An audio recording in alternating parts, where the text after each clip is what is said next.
Hezbollah adds a new deadly weapon to its arsenal, a weapon that could turn the tide of war against Israel. Even cockroaches won't survive the weapon's impact. As Israel and the Lebanese armed group Hezbollah trade threats after a projectile fell on a football field in a Druze community in the Israeli-occupied Golan Heights, killing 12 children and injuring others, fear of an all-out conflict between the two foes has gripped the region and the world. חיזבאללה שליחה של איראן באזור. חיזבאללה לא ינקה מהאירוע הזה, גם בהכחשות המגוחכות שלו.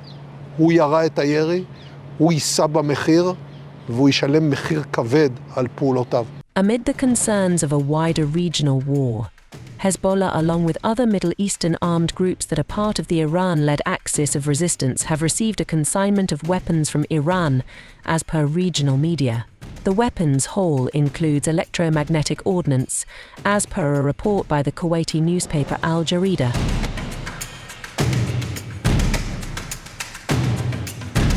The electromagnetic ordnance is a weapon that could disable communication systems and shut down radars, dealing a big blow to the enemy forces, especially one that relies heavily on technology, such as electronic processors. Electronic processors manage and operate all the vital systems in modern states, such as the State of Israel, including infrastructure, medical systems, security and military applications. Experts such as Rotem Meital, who is the CEO of Asgard Systems, a company developing military technology for the defense industry, told the Jerusalem Post that the weapon could be used to arm a low-flying uncrewed aerial vehicle or UAV with an electromagnetic pulse or EMP activation mechanism which will trigger during the UAV's flight and emit an EMP upon contact with the target. Describing the electromagnetic ordnance, Meital told J-Post, "In essence, imagine lightning striking the building you live in, not hitting a lightning rod or antenna, but the entire building, causing all the electrical panels, water heaters, water and electrical systems, household appliances, computers, television systems, and even life-saving medical systems to stop working. It's like a power outage, but in this case, the systems can also burn out from the inside, like in an electrical short." Classified as a non-conventional weapon, its use could be seen as a major escalation. A case in point is the recent frenzy in the United States when American intelligence leaks alleged that Russia is working on a new kind of space-based weapon known generally by military experts as a nuclear EMP that could threaten thousands of satellites by creating a massive energy wave when detonated. The Joe Biden administration was quick to publicly confirm that the reports were referring to a new Russian nuclear anti-satellite capability. I can confirm that it is related to an anti-satellite capability that Russia is developing. This is not an active capability that's been deployed. And though Russia's pursuit of this particular capability is troubling, there is no immediate threat to anyone's safety. Russia was quick to deny these claims. Есть еще один вопрос, который не связан с текущими событиями на линии соприкосновения в рамках специальной военной операции. Это вопрос касается шума, который поднимается в последнее время на Западе, в том числе в Соединенных Штатах, по поводу размещения ядерного оружия в космосе. Наша позиция ясна и прозрачна. Мы категорически всегда были против, и сейчас против размещения ядерного оружия в космосе. According to Meital, in an electromagnetic attack, the cockroaches will not survive this time. It will affect all of us in our daily lives and emergency preparedness. Like in a poker game, when someone raises a bet on the table, everyone stops everything and looks him in the eye to understand his next move or whether he is bluffing. I think we need to look them in the eye. However, since the weapon has reportedly never been used before in any war, there are no sources or references to understand its impact.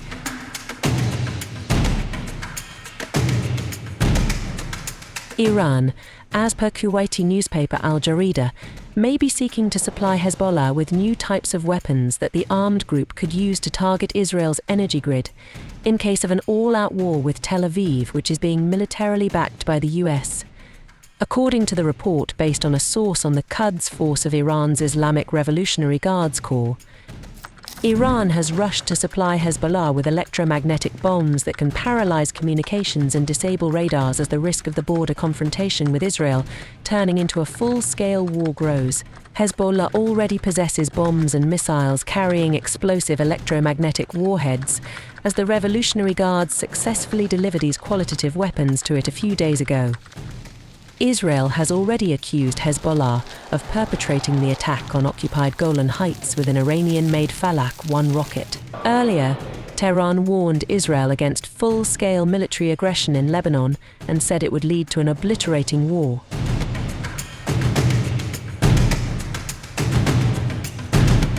Hezbollah has at least 60,000 fighters, including full-time and reservists, according to an Al Jazeera report citing Nicholas Blanford, an expert on Hezbollah with the Atlantic Council. The group also reportedly has increased its stockpile of missiles from 14,000 in 2006 to about 150,000 now. Experts say Hezbollah has a wide range of unguided heavy artillery rockets, ballistic missiles, as well as anti-aircraft, anti-tank and anti-ship missiles. These include Falak 1 and Falak 2 unguided rockets, which have a range of about 11 kilometers, according to a Hezbollah artillery officer interviewed by the group's Al-Manar channel earlier this month. Military analyst and retired Lebanese Army General Khalil Hello said Hezbollah has Iranian ballistic missiles that it has yet to use, including the Fatih 110, a precision-guided missile with a range of around 300 kilometers, more than sufficient to reach Tel Aviv and Jerusalem from within Lebanon. Hezbollah has relied heavily on drones to hit targets in northern Israel and the Golan Heights. The group has said it sent domestically produced surveillance drones on 3 occasions to film military sites, including the Ramat David Air Base about 45 kilometers from the border. Hezbollah has Russian anti-ship Yakont missiles with a range of 300 kilometers and Chinese-made Silkworm missiles. Hezbollah has announced it downed several Israeli Hermes 450 and Hermes 900 drones with surface-to-air missiles during the Gaza war, and has said it used the weapons to target Israeli warplanes. In addition to modern weapons, experts have pointed out how Hezbollah likely has an extensive network of underground tunnels in South Lebanon, as well as in the eastern Bekaa Valley, near the border with Syria. Hezbollah and Israel have traded near daily cross-border fire since Tel Aviv launched a relentless war on the besieged territory of Gaza following the October 7th Hamas attack on southern Israel. The chances of a full-blown war grew in the past 2 months, especially since Israeli Prime Minister Benjamin Netanyahu said the country was preparing for a very tense operation on the border with Lebanon. And the Golan Heights attack on July 27th has only further raised fears of escalation.